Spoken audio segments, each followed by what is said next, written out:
As a photographer, I've photographed in all 50 states and 20 different countries. Let me explain how.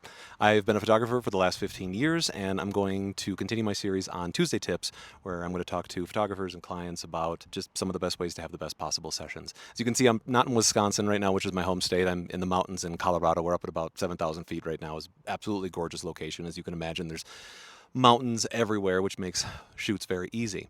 But I've had the very good fortune of being able to shoot in lots of different places, and I think it's probably one part luck and one part hard work.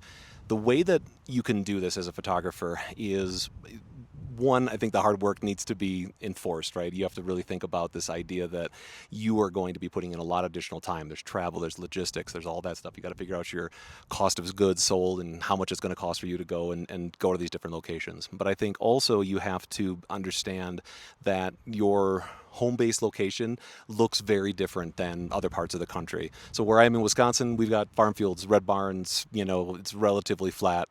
And in Colorado, it's a completely different look. Arizona, now you've got cactuses everywhere. They're very different looks. You've got very different looks in Florida, where you've got some of the overgrown moss and just an overall very different aesthetic. And so for me, the way that I found that I could travel, I did it wrong at first. I was dealing with winter and not having enough sessions in Wisconsin because it was cold and nobody wanted to shoot. And back 15 years ago, I didn't have a studio. So I looked and said, all right, I'm going to go where it's warm. And we go to Florida a lot.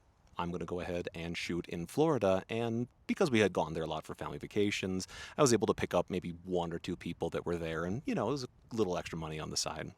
And I thought, okay, this is kind of cool. I'm going to try this again. And the next year I went to Florida. I had some images to show of me in Florida and shooting. And so lo and behold, I was able to post that online and share it through social media. And people were like, okay, I can see Florida in these pictures. And I thought, okay, I'm going to try Arizona now. And the mistake I made was as I posted my portfolio of me working in Wisconsin and in Florida at that time. And the first time I went to Arizona, nobody booked. That was in 2012.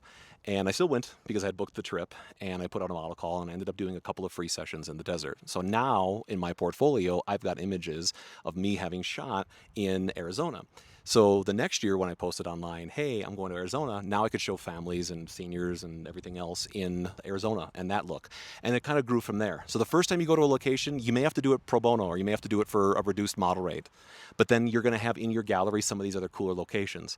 The luck part is I was able to kind of go through social media and kind of use the power of that to get the word out. But it's given me great luck to be able to shoot in those locations. So keep shooting, find new locations, and you're going to find amazing clients everywhere.